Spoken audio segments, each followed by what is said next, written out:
esto. Nosotros pensamos en la vida. Mientras estemos vivos, tenemos el deber, ¿no? De crear medios de vida y de reproducir todo aquello que sea positivo, que nos haga vivir mejor materialmente, culturalmente, intelectualmente y todos los mentes posibles, todos los mentes posibles. La cuestión es ser feliz, pero sin idealismo, ser feliz con cosas reales como la política, la economía, bien aplicada y ojo, un poco siempre de desconfianza hacia las ideologías, hacia el amarillismo y hacia todo lo que nos haga incompatibles con el mundo que nos rodea, con lo operacional, con lo que verdaderamente sí influye en nuestras vidas, no las subjetividades. Yo recuerdo cuando era un adolescente que en Cuba iba con mis amigos a menudo, ¿no? Al cine, un buen cine, todavía no se habían destruido las estructuras que se heredaron de aquella república, la república en 50 años, no voy a hablar de la etapa dictatorial de Batista, en medio siglo la república había acumulado cierta riqueza, había producido había construido, ¿no? una patria donde se podían disfrutar de las tecnologías, del desarrollo, y yo pude disfrutar, algunos de ustedes de mi generación lo hicieron, de los cines, por ejemplo, de los cines, buenos cines, que habían sido parte del mundo empresarial privado y que habían sido confiscados, y vi muchas películas norteamericanas, a lo que voy, también francesas de todo tipo. Era una época que obviamente no vivió la generación que hoy se rebela contra el gobierno de Cuba. No toda, pero una parte de la juventud cubana está rebelde, no se siente identificada con la revolución inicial, con esa voluntad popular que tenía el máximo líder a la cabeza, ¿no? Y al partido después impuesto, pero sobre todo al máximo líder. La gente en Cuba no era tan fiel al Partido Comunista, no creía mucho en esas vanguardias. El pueblo de Cuba creía en Fidel Castro y veían encarnado en él, en su voluntad, en su dictadura. La gente sabía que era un dictador. Totalmente, yo recuerdo muy bien la impresión que Fidel dejaba en las masas era de que él podía hacer rápido, de forma eficiente, la voluntad general. Una voluntad general representada en un máximo líder que era un dictador popular, bastante popular. Obviamente maltrató a algunas minorías políticas y económicas, les quitó privilegios también a algunos abusadores, y mucha gente estaba contenta a través de las dos reformas fundamentales, la agraria y la urbana. Eso fue lo que le dio a Fidel Castro un apoyo masivo, ¿no? Del pueblo de Cuba, masivo. Salvo, ya ustedes saben, los males colaterales, los daños colaterales que produjo esa masa con ese líder, que son los daños a las clases medias, los daños a la pequeña burguesía, que lamentablemente no tuvo unidad, no se quedó en el territorio. La burguesía cubana no se queda en el territorio, como si se queda parte de la burguesía, o vamos a decirle de las clases medias para que nadie se ofenda, las clases medias no identificadas con la revolución radical. No se quedan en Cuba, sí se quedaron en Venezuela, se quedaron en Nicaragua y formaron parte de la resistencia. No sé si hubiera sido una buena opción que se quedaran y hubiéramos sufrido, ¿no? Una guerra civil como la han sufrido tantos pueblos, ¿no? En Nicaragua, ya ustedes saben, en Centroamérica lo que le pasó, ¿no? Las burguesías no se fueron, no se marcharon, hicieron resistencia, ¿no? A las ideas del socialismo popular, ¿no?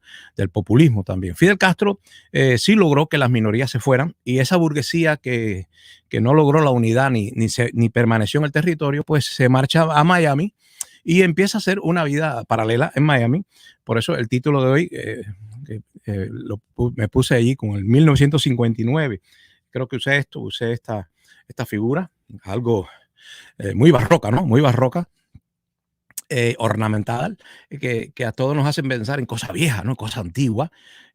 Y puse 1959 porque ya es algo vieja, ¿no? La Revolución Cubana es algo ya viejo, del siglo pasado, que se institucionalizó, que incluso vio cómo murió el máximo líder y que finalmente podría ser olvidado, aunque alguna gente dice, yo soy Fidel y por la eternidad Fidel. No es lo mismo que José Martí. José Martí es un sujeto fundacional. Fidel Castro no es un sujeto fundacional, es parte de la historia de Cuba, pero cuando esta generación que lo recuerda pase, cuando venga otra y pase, y cuando pasen generaciones, hay que preguntarse si van a sobrevivir las instituciones que Fidel Castro junto a sus masas ayudó a a formar en Cuba, a construir. Es difícil que sobrevivan esas instituciones porque fallecido Fidel Castro y fallecidas las masas que lo apoyan todavía, porque es la dura realidad, los hombres mueren, los hombres mueren, la gente muere, las obras quedan y la gente se va. Las obras quedan y la gente se va, pero ¿qué obras quedarán? Las instituciones, repito, cuando yo era joven, iba al cine, yo recordaba el edificio que era muy, era no barroco, voy a decir, pero tenía unos dragones y unas figuras que a mí me recordaban más a un teatro que a un cine y que yo disfrutaba incluso estando allí con el aire acondicionado y aquellas magníficas butacas. Yo sentía que estaba en un teatro donde se iba a presentar una obra clásica o algo de eso, y se disfrutaba antes que comenzara la película, ya se estaba disfrutando el estar allí con los amigos de uno esperando y cuando se apagaba, era todo un ritual, y yo recuerdo que bueno, esas propiedades eran del antiguo régimen, las estábamos disfrutando, pero eran del antiguo régimen. La revolución no hizo cosas así, no hizo magníficos teatros de estilo burgués, cómodo, civilizado, no hizo esas cosas. No es posible repartir la riqueza cultural entre todos. Se hicieron muchas casas de cultura, pero a lo que voy, en el cine, yo recuerdo, y junto a mis amigos vivíamos la experiencia de ver mucho cine norteamericano, eh, mucho cine de fantasía, de ciencia ficción también, y mucho cine también de diversionismo ideológico, y siempre me hacía la pregunta, ¿no? Porque los estudiosos, nuestros especialistas decían, ¿por qué? Bueno, no lo decían, solo en privado decían, ¿por qué si Fidel Castro es nacionalista y quiere fomentar el orgullo de ser cubano, ¿por qué Fidel Castro fomenta tanto, divulga tanto el cine occidental? ¿Por qué? Y yo mismo me hacía la pregunta, porque sabíamos que la situación de España con el franquismo, en Cuba se consumía mucho, bueno, se veían películas producidas en el franquismo, se escuchaba música, era la década prodigiosa, se escuchaba música producida en el franquismo, en esa etapa. Y bueno, Franco todavía es un fantasma. Fidel Castro durante muchos años podría ser un fantasma. Creo que falta muchos años para que la gente entierre al fantasma de Fidel Castro, y no lo digo en el sentido despectivo. No lo digo en el sentido despectivo. Creo que tengo un revólver ahí en Reinaldo Escobar.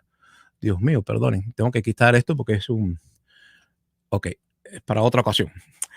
Bueno, yo creo que sí recuerdo, sí, no creo, recuerdo perfectamente que yo me hacía esta pregunta: ¿por qué si los nacionalistas del franquismo, es un tipo de nacionalismo, no como los nazis, pero es un tipo de nacionalismo basado en el catolicismo, en la visión eclesiástica, en la visión católica que tienen muchos españoles, ellos tenían ya un sistema dictatorial, pero que no era un fascismo como el de Hitler, que separaba la iglesia del Estado, era el nacionalcatolicismo. ¿Por qué el nacionalcatolicismo, que era una forma católica y nacionalista de los españoles ejercer la censura y todo el control sobre el arte, ¿no? Y sobre las manifestaciones del cine, artística y el teatro? ¿Por qué los franquistas le quitaban el inglés a las películas, las obligaban a ser traducidas al español o al castellano? A veces era muy castizo el español, pero ¿por qué en España se traducía el cine anglosajón para fomentar el nacionalismo y que la gente escuchara las películas en su propio idioma, no en una lengua extranjera? Y en Cuba nunca se hizo eso. Yo sí me hacía la pregunta, porque era seria la pregunta, no era cuestión de juego. ¿Por qué veíamos tantas películas? Es como si Fidel Castro quisiera que todo el mundo se marchara de Cuba, porque consumíamos demasiado material estadounidense y nos gustaba. A mí me gustaba ver todas las películas de Spielberg allí en ese gran cine heredado de la burguesía confiscada, de la burguesía confiscada. Nos tocó vivir esa etapa.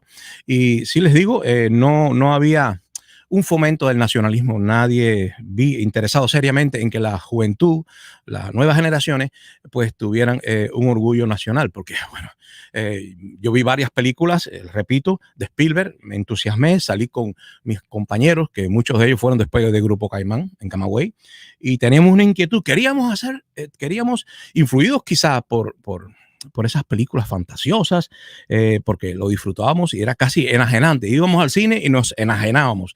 De hecho, recuerdo que cuando salíamos del cine, a veces salíamos del aire acondicionado al calor de la fantasía a una realidad calurosa, húmeda, llegaba de nuevo el sudor, la guagua, y recuerdo que a veces decíamos, bueno, ahora a salir a la realidad un poco desagradable, cuando uno está absorbido por una obra de arte, ¿no? Como es el cine, que tan absorbente, ¿no? Que tiene música, teatro, sonido, imágenes, efectos especiales. Bueno, salíamos y nos motivamos. Yo quería hacer cine y empecé, para que vean ustedes lo que es la influencia, ¿no? De otra cultura en uno. Yo digo, bueno, yo quiero hacer algo parecido, quiero.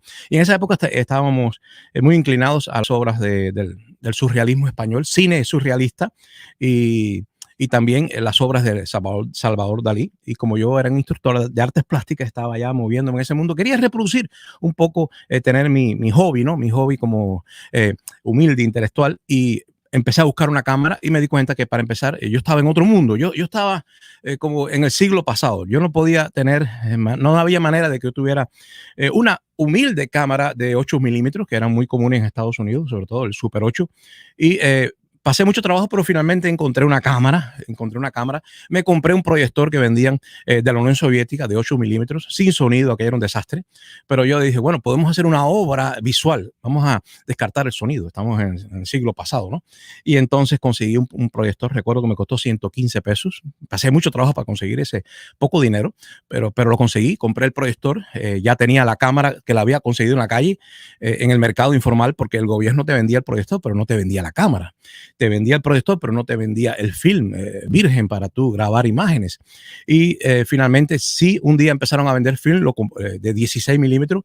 El film de 16 milímetros se pica por la mitad y 8 más 8 es 16. Se pica y obtienes el doble de película con un rollo que vendía virgen, lo vendían vírgenes, completamente listo para filmar. Era un rollete así, soviético. Yo lo compraba y con una cuchilla, un sistema que inventamos de cuchilla, picábamos todo aquel film luego de revelado, y salían dos películas. O sea, era capaz la cámara, tenía esa facilidad de coger un film de 16 milímetros y sacarle el doble, ¿no? Filmar por un lado y luego por otro, y con una cuchilla se picaba todo aquel material. Se revelaba, también tuve que conseguir una persona que me revelara las películas. Alguien trabajaba para algún ministerio, no me recuerdo cuál, y pasaba muchos trabajos y me daba cuenta que yo estaba influido por la cultura de Occidente, pero yo no podía reproducir de manera autónoma, ¿no? De manera autónoma, porque sí hay que reconocer que el gobierno de manera colectivista sí fomentó la cultura, fomentó el teatro y fomentó las casas. De hecho, yo terminé siendo un instructor de artes plásticas, pero de ninguna manera podía ser yo un cineasta. Había ciertas limitaciones, y el comentario que les hice, que también consumíamos muchos filmes de Estados Unidos en inglés y sin la preocupación nacionalista que tuvo Franco de traducirlas al español o al cubano, ¿no? Al cubano. Ese fue la época que me tocó vivir, pero ese no es el tema que yo iba a hablar. Yo iba a hablar hoy de Otaola, pero sí iba a hablar un poco de la cultura, ¿no? La influencia de Otaola y estos youtubers en la cultura cubana, porque algunos cubanos, no muchos, pero algunos cubanos ven a Otaola y pueden llevarse una imagen equivocada de lo que es Miami, que no es ni Estados Unidos ni Cuba, es una zona intermedia, aunque las leyes que están aquí vigentes no son hechas por cubanos, los cubanos están parasitando un sistema no construido por ellos. Cuando aquí se tolera la libertad de expresión en Miami, no es gracias a los cubanos, no sabemos qué harían los cubanos con el total poder en la Florida. No sabemos qué harían para censurar las opiniones que no les agradan, porque evidentemente, como en Cuba tuvimos o sufrimos una dictadura totalitaria, más bien totalitaria, no era una dictadura así de cuarteles, era un sistema totalitario del cual no te podías escapar, salvo que tomaras una balsa y te fueras del país.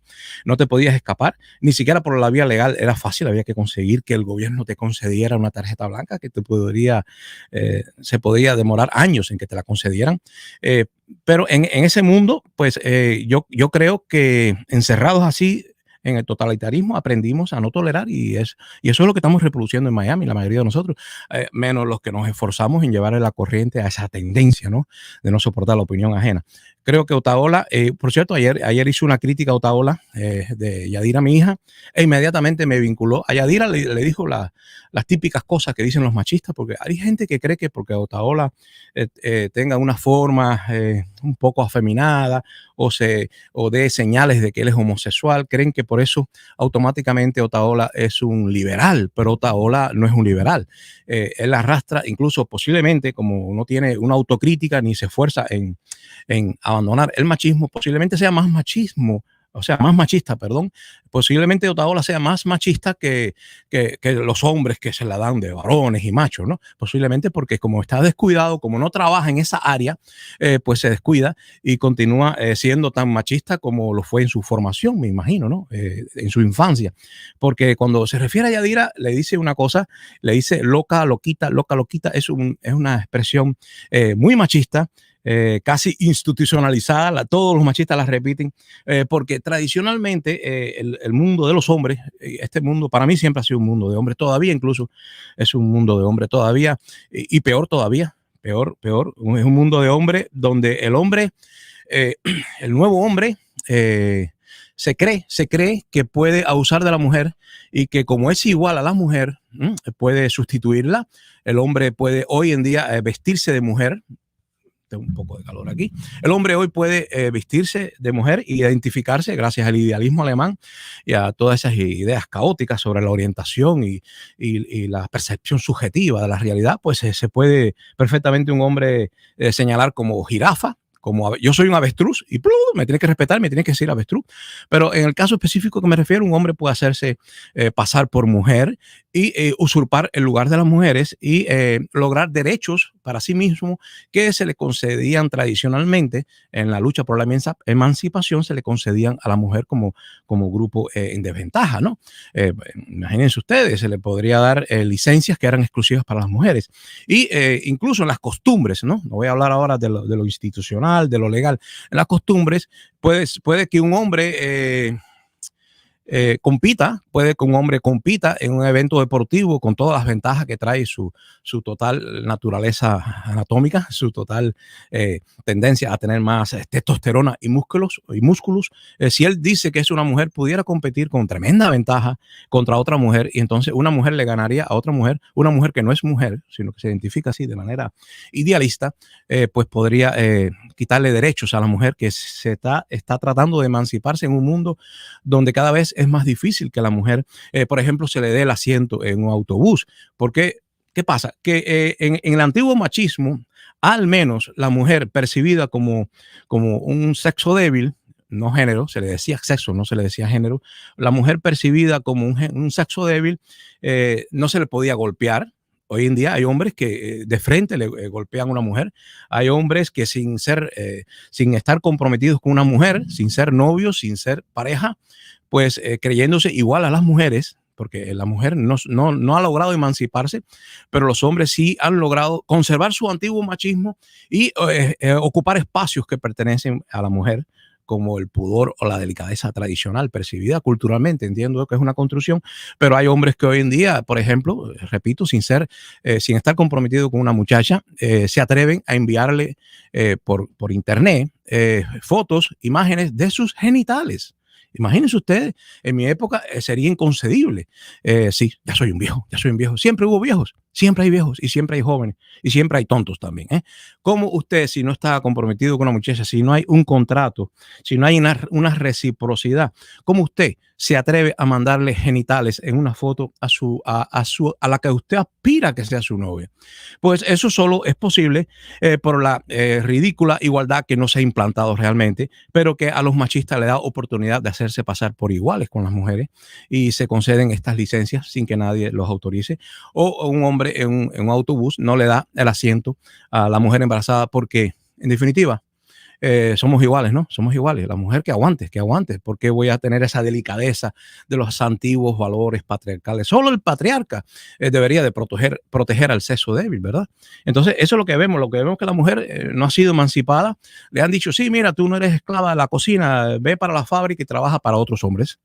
Ve a la fábrica y trabajas para otros hombres, te vamos a pagar menos, viste, ahora eres libre, puedes decidir tu destino, pero vamos a alejarte de tu papá, de tus hermanos, de tu esposo y vamos a acercarte al hombre despersonalizado, a ese que está allá afuera y que ese sí, no, ese te quiere menos, ese te va a proteger menos, porque repito, todo está bajo revisión en la posmodernidad, todo es posible, todo es relativo y nadie puede cuestionar a nadie. Voy a poner, y se estaba hablando de Otaola, de su machismo. Otaola le dice a Yadira y a cualquier mujer que se atraviese en su camino, que sea su adversario ideológico, vamos a suponer, vamos a quitar la categoría de youtuber, que es un poco grupo mediocre, vamos a poner la categoría de ideólogo de la nueva derecha en Miami. Así ha sido escogido por nuestra mediocre derecha en Miami, una derecha indefinida, porque a veces parece que tiene vetas de socialismo, a veces conservador, a veces liberal, a veces habla mucho de religión, hace peregrinaciones religiosas, invoca a Dios contra el comunismo, pero a veces es sumamente liberal y permite todo tipo de desafueros, ¿no? De desafueros, y, o sea, fuera de los fueros, fuera de toda órbita moral, y entonces es una burguesía indefinida, porque a menudo trata de provocar la rebelión del solar en Cuba. Se dirige al corazón de los descendientes afrocubanos, sí, los descendientes de los africanos que están en Cuba, y que a menudo ustedes saben que ha sido un grupo, desde la caída del campo socialista, un grupo que no ha tenido los beneficios que obtuvo la inmigración blanca, que se fue a Miami y que manda remesas a sus familiares que dejaron atrás. Y a ese grupo vulnerable que tiene motivos de quejarse y que le ha llevado a la peor parte en los últimos 30 años, digamos, pues a ese grupo de afrodescendientes, se dirige la derecha con un discurso de izquierda y les dice que ellos tienen derecho a leche, a cosas, a reclamos. Le dicen que tienen derecho a reclamos, a reclamarle al gobierno de forma que actúe de forma paternalista al gobierno, que intervenga cuando se sabe que aquí en Estados Unidos más bien los trompistas, que son la máxima expresión de estos cubanos de la derecha, dicen que el gobierno no debe intervenir. Entonces tienen un doble lenguaje. Una cosa dicen para aquí, otra dicen para Cuba. También dicen que en Cuba hace falta libertad, que hace falta innovaciones liberales. Sin embargo, no las aceptan en Miami, no aceptan la libertad de expresión en Miami, la condenan. Y ya digo, aquí usan una libertad prestada por los anglosajones, pero no sabríamos cómo se iba a conducir si de verdad Miami estuviera bajo el control, ¿no?, legislativo de los cubanos de derecha. Yo les digo que Otaola sí es un virus, no es un virus grave. Yo creo que el sistema inmunológico de Cuba como nación puede protegerse, pero necesita que nuevos youtubers surjan y lo critiquen. Él tiene que ser criticado, sobre todo en su machismo, cuando le dice, repito, a Yadira y a otro que se lo ponga siendo mujer, le va a decir loquita, como se decía en el antiguo mundo machista, que se decía que las mujeres, o cuando se ponían a pensar, cuando se atrevían a pensar y no a ser objetos sexuales, bailando, poniéndose aretes, decorando su rostro, cuando la mujer no hacía el tradicional rol sexual de atracción hacia el sexo opuesto, cuando se atrevía a pensar, pues se le decía que era una hereje, una bruja o una loca. Una loca, como si fuera una degeneración del pensamiento independiente, ¿sí? Se le acusaba de esa degeneración cognitiva de la razón, y por eso se le dice loca a la que se atreve a pensar, porque si la mujer fuera totalmente ignorante no se le puede decir loca, se le dice loca cuando habla demasiado. Incluso Otaola, me doy cuenta que le molesta que la mujer piense a mayor velocidad que él, porque él es lento en el pensamiento, porque no es un político, es un impostor que se hace pasar por político. Y yo por aquí tengo un fragmento de lo de ayer. Te recuerdo, te hace falta que te recuerde que la loquita de aquí, Yadira, la loquita esta que abre los ojos así, que lo mismo pinta, canta, que declama, ¿cómo se llama ella? Yadira Escobar. Cuba necesita la oportunidad de tener una mujer presidente. ¿Qué les parece una mujer presidente?